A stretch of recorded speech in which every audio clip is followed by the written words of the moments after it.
All right, so today we're looking at definite integrals, also known as the fundamental theorem of calculus.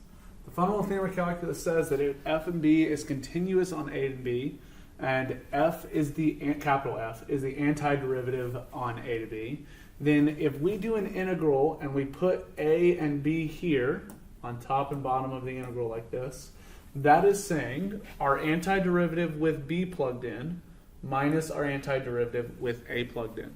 Now, what this gives us functionally is the area under the curve. This allows us to find the area under the curve. If you're in class, we will go over some things that show this. But the general idea is we're just taking the integral and then we're plugging in the upper and lower bound. Now, you'll notice that this formula only involves the antiderivative. There's no plus c, because if you do a plus c, those are technically the same constants. What's going to happen to them? Yeah, they're going to cancel out. So we don't need a plus c there. We're just taking the integral. So in this case, we're doing 2x cubed over 3 minus 3x squared over 2 plus 2x. And then we're plugging in our bounds. We call these our bounds or our limits of integration. So from 1 to 2.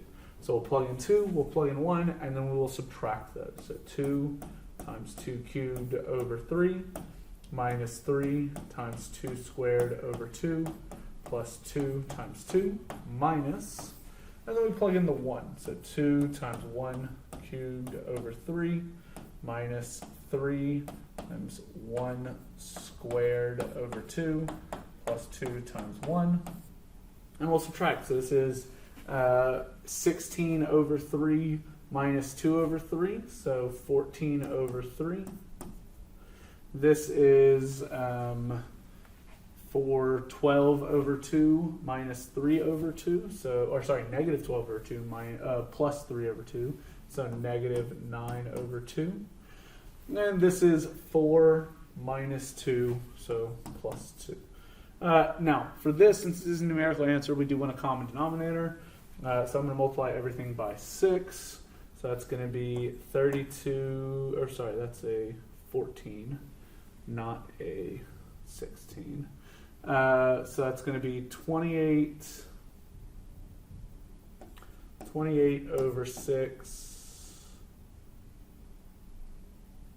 Yeah, I'm going to get a common denominator 6. So 28 over 6 minus, and then 27 over 6 plus 12 over 6. 28 minus 27 is 1 over 6 plus 12 over 6 is 13 over 6. Okay, so these next few are just more of the same practice. Now this one, you'll just have to make sure you distribute that root x first and change it to x to the 1/2. This is just one with trig. The big thing here is that the integral of 1 plus sine x, the integral of 1, since it's with respect to x, is x, plus the integral of sine x is negative cosine x from 0 to pi. So just make sure it's x minus cosine x, and then you just plug in the upper and lower bounds. Now, the big thing we're going to look at, or another big thing we're going to look at, is these integral properties, just things that we can keep in mind when we're doing these. First, if you have a constant times a function, you can pull the constant out and the integral is going to be the same. Next is if you're adding or subtracting two functions, you can separate them and that integral is going to be the same. These all have to deal with the bounds of the limit. So if the bounds are the same, that should make sense. You can end up with capital F of A minus capital F of A, you get 0. If the bounds are the same but just flipped, all that does is change the sign.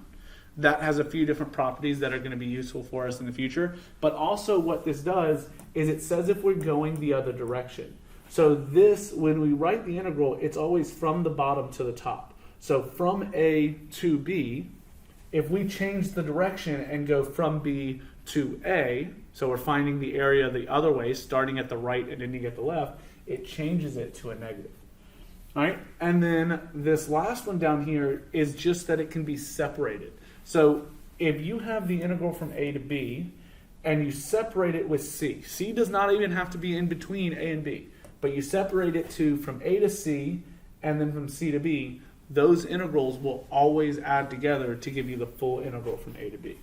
There are some properties you'll see on the AP exam, or some questions we'll see together and on the AP exam that reference this. The other big thing we're looking at today is what we call the average value of the function. Okay, this is not the average rate of change.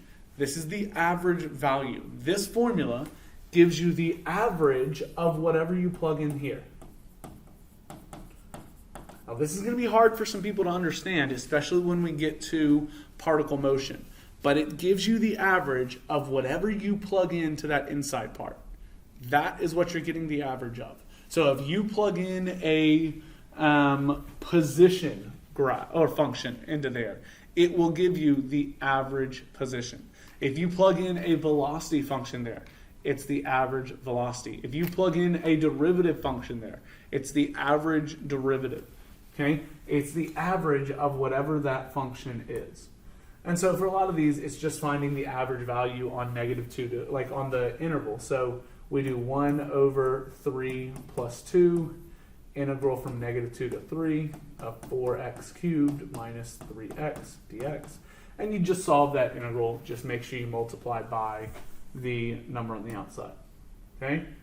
Now, the next theorem that comes from this is what we call the mean value theorem from integrals, which says the integral from a to b of f of x, as long as the function is continuous, is equal to f of c times the difference between b and a. Now, this is not the way you'll more likely see it. You'll more likely see this slightly rearranged, that 1/b minus a, integral from a to b of f of x dx, is equal to f of c.